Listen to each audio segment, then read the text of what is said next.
Meeting. Dito nag-shooting. Ang Katniel sa Bukalat Cave. So, from all the caves dito sa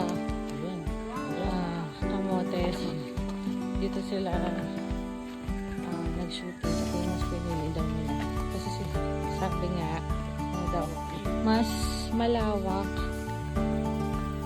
mas malaki, kaya siguro ito yung napili nila. Kasi from all the caves, kasi may 7 caves daw po dito na popular, which is yung napuntahan naman.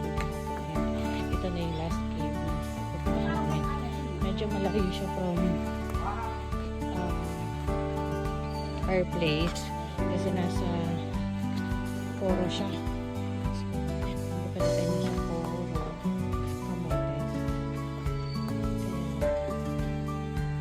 Medyo 1 hour from Consuelo. Kasi dito stay.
So, syempre, from the fresh water, malamig talaga.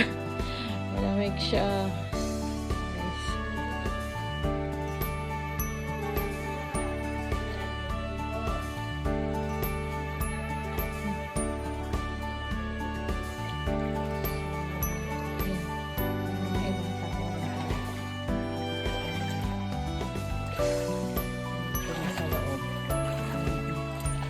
Sobrang mura lang ng entrance fee, guys.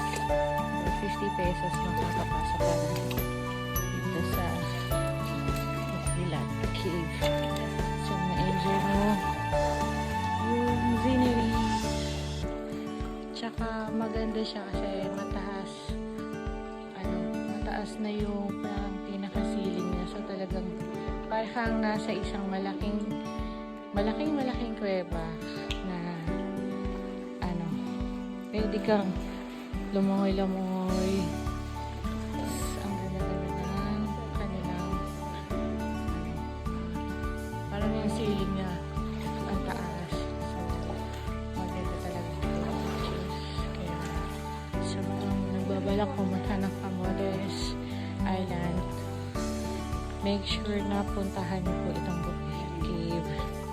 Kasi maganda po talaga.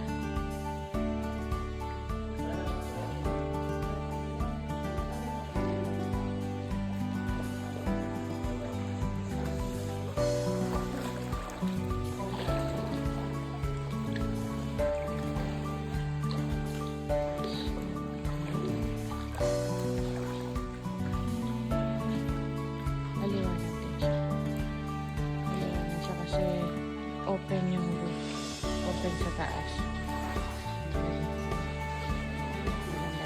So, guys, please check out Bukalat Cave.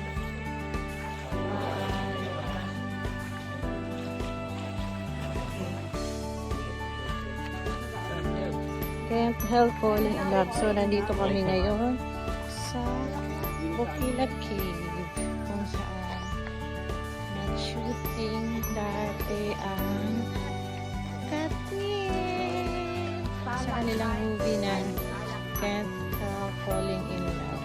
So, focus sa MacArthur. Check natin. Bawal ang flash. What you can see. Anong meron sa Bukila Ay, ito Cave. yun no. Ito yun no. Meron po. Yung sinasabi ko nung nakarang bawal na lang sila.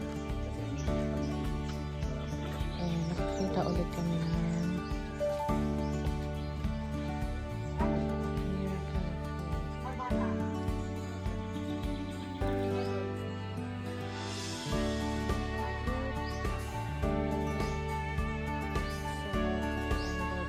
Good po siya.